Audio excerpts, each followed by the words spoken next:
All right, we are back with our sixth installment of our Learning Fusion 360, and today we're going to be working on a brass bushing.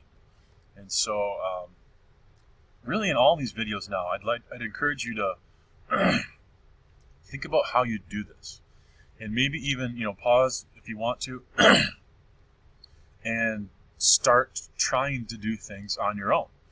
So for example, if I ignored this hole and I ignored these slots and just thought about this as a round, bushing that's got just plain, how would you draw it?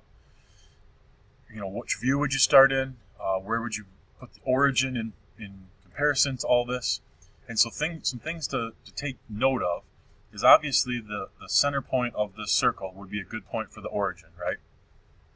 And then when I made those circles and then I extruded that, if you did that in a symmetric fashion, we could then keep the other plane at the center of this. So we'd have the origin at the center of this as well, if we did this right. And that would make things a lot easier for everything else, because it is kind of all a very symmetric object, okay? And so what I would do then, if I was to start this, I would start in the front plane, and I would create a new sketch. And I think I have some issues already. We need to be in millimeters. All right. And since I thought of doing that, I might as well also save this. Project 6. Let's say bushing. I like to put my name on it. Got it in the folder I want, and save it. All right. So now we can just get circle, hit C on our keyboard, or go up there and click it. And our inside diameter is 50, our outside is 75. Easy enough. So I'm doing this a little different. I'm just throwing circles on there. Then I'm going to hit D for dimension. And I'll go back and change these now. So 50 and 75. And we can finish that sketch, give ourselves a good view, hit E on the keyboard. And here's what we're going to do is symmetric, and I want the whole length right here, so I'm going to click on that, and then the distance is 50, and the new body's fine. All right, and so now we have this kind of pulled out there, and really for what we need to do next is we need to kind of be able to draw this hole that only goes through one side. You can see here the hidden lines show it going through the side of this, but not all the way through. And so we want to be on the top of this, I would say, so that we get a clear view of this now. And so let's go back here, and we're going to create a sketch in the top view, all right?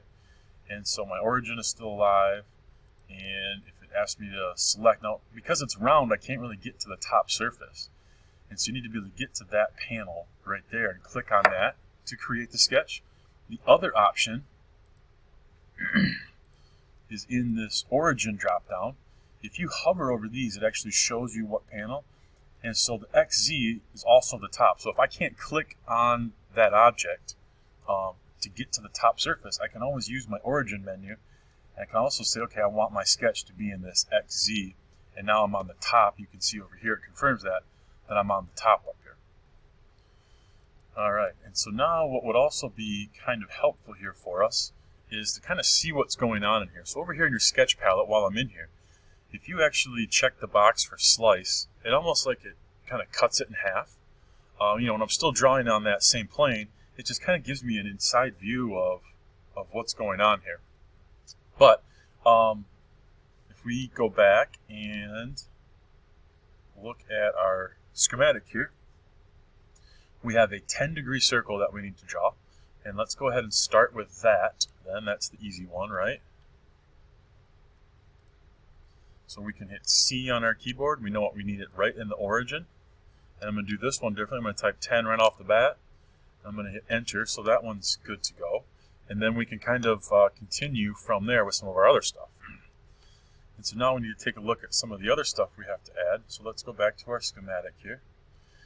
And this little cutout right here, it goes in 5 right, from this outside edge.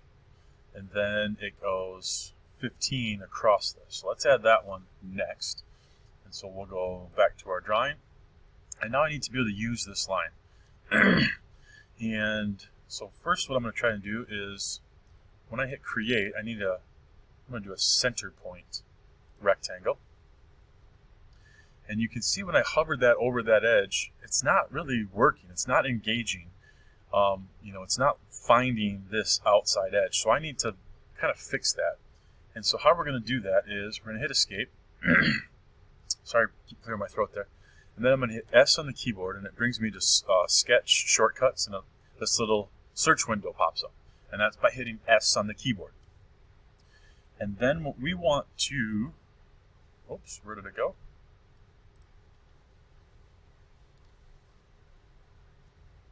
What the heck is going on there? I think my recording program is kind of bothering that. So I'm going to try to leave the program and get back into it and see if that fixes our problem. I found a way around it. So you can hit S on your keyboard, oops, and you can search and hit search for project. But since my keyboard really isn't working right now, you can also go up here to create and go down to project include. And so what we want to do is project, and the shortcut for that is to hit P on the keyboard at any time. And so what we want to do is we're actually going to project, and we're going to select kind of that surface to kind of come to the front so that we can use it. And so we have one thing selected, hit OK. And now you can see these dots pop up. And I think if we were to go back into create a center point rectangle, oops, now you can see these points are an option for us. And so what we're going to do is we want it right on there.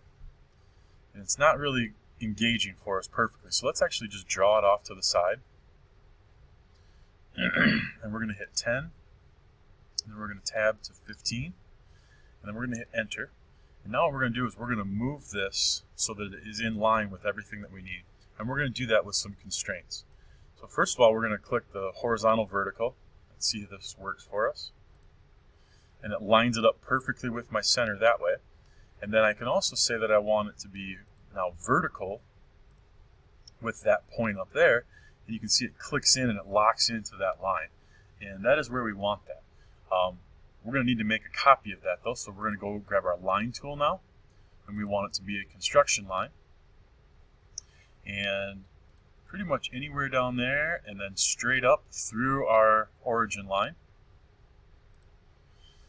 And let's just make sure that that locked in. So we're going to make sure this point is coincident to our origin, and it turns black so that it is defined. And that's exactly what we want.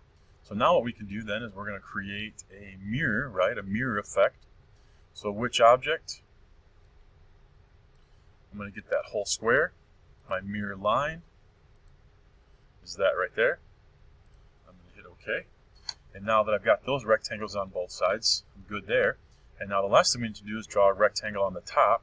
So I'm going to go back to create a center point rectangle. And now it's using this center line, which is good. And let's check this real quick before we do this. It needs to be, where are we at? 10 in and 25 wide. So 10 in all the way across. So let's take our center point rectangle, let's drag it out here, make it nice and big. You can see it's dotted. So I have to turn the construction lines off. And then right there, now we're going to hit D for dimension. And this over here, we need to be at 20. Enter. And then what I'm going to do is we're going to use these constraints again, and we're going to put this center line horizontal with that. Okay. And then what we're going to say is I want this line coincident with this point right here. So I'm going to grab the coincident and take this line on this point, and it snaps the other side in, and we are good to go to do our extruding now. All right, so the first thing we can do, hit E on the keyboard, is, and we might have to kind of orbit around, grab this and take it all the way up through. Doesn't have to be any dimension, we just have to get all the way through that. All right, so we're cutting that out, we can hit OK there. hit extrude again, and our sketch disappeared. So we come over here. Oops, sorry about the bell there. And now we're going to grab this surface, and I'm going to, orbit over here to grab this one. Okay, and we're going to do a symmetric cutaway. All right, let's take our arrow, and it's going to grow it out both ways. And again, we don't really care how far we pull it up. We just have to make sure we get clear of our object. And we're cutting that away, so we can hit OK on that. And then lastly is this one, so we hit extrude again. And we can do both surfaces, symmetric, and we'll do the whole length. And that whole length again is 25. So we go back to this, and now our dimensions should be 25. We're cutting it, that's what we want, whole distance, symmetric, and OK. And it looks a little crazy right now, but if we simply hide this, whoops, turn that one on. I actually want to hide that one. And let's get rid of my origin. You can see that our part is I guess it's done. Looks just like what we have for our, where did it go? Our schematic, like this. So now we just have to turn it to brass and open up our properties window and turn in that screenshot. And I'll let you guys do that on your own. All right, thank you.